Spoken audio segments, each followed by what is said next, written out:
அனைவரும் பாருங்கள், இது ரோட்லேருந்து குதிரைப்பாட்டு ஊர்லேருந்து எம்பட வீட்டுக்கு 15 இடத்துக்கு இந்த தடம் வாங்கியிருக்கோம். டெய்லியும் முன்னாடி வீட்டுலேருந்து வேலாயுதம் திருமுகத்துலேயும் வீட்லேயும் நாங்கள் இந்த தடத்தில் முன்னாடி இருந்துக்கிட்டு பின்னாடி வீட்டுக்காரங்க நாங்கள் ரோட்டுக்கு போக முடியல.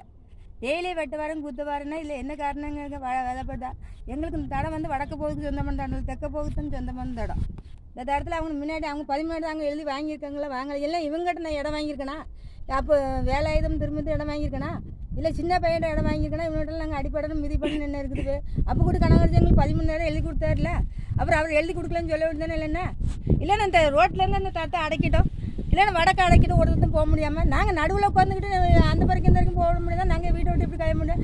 இந்த அப்போ கூட கனகராஜங்க காசு வாங்கினார்ல வாங்கலையா, டெய்லி இந்த தடத்தை குக்காட்டி டெய்லியும் சண்டை போட்டு நான் வெட்டி பண்ணியிருந்தேன். 2 தடவை அடிபட்டு நான் அடிபட்டுருக்கேன். அதுக்கு இந்த போலீஸ்காரங்க இந்த அம்மா கோர்ட்டில் எதுக்கு இருக்குது தீர்ப்பை விசாரித்து சொல்லாமல், இந்த அம்மா நான் சேசனில் வெட்டின கோர்ட்டில் வெட்டினா இந்த அம்மா விடுமா, சேசனில் போலீஸ்காரங்க வெட்டினா விடுமா. என் புதுசை நான் டெய்லி வெட்ட வரேன், என்ன என் பிள்ளைகளுக்கு சேவனை வைக்க போகிறது, என்ன அடிக்க வருது, சேவனை வைக்க போல எனக்கு தெரியாதா.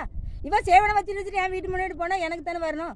இவன் எதுக்கு என் வீட்டு முன்னாடி இல்லை இந்த நடமாடுற போகிற வர வேலை திருமூர்த்தியில் இல்லை டெய்லி என்ன அடிக்க வருது குத்து வருது வெட்ட வருது.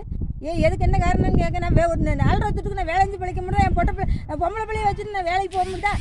பிள்ளைங்க கூட வச்சுருந்தேன். இதுதான் இந்த அம்மா நடவடிக்கை எடுக்குமா இல்லை இதில் சன் டிவியில் வீடியோவில் போட்டிருந்தேன். அம்மா இல்லைன்னா கோர்ட்டில் போய் வெட்டுவேன். நன்றி.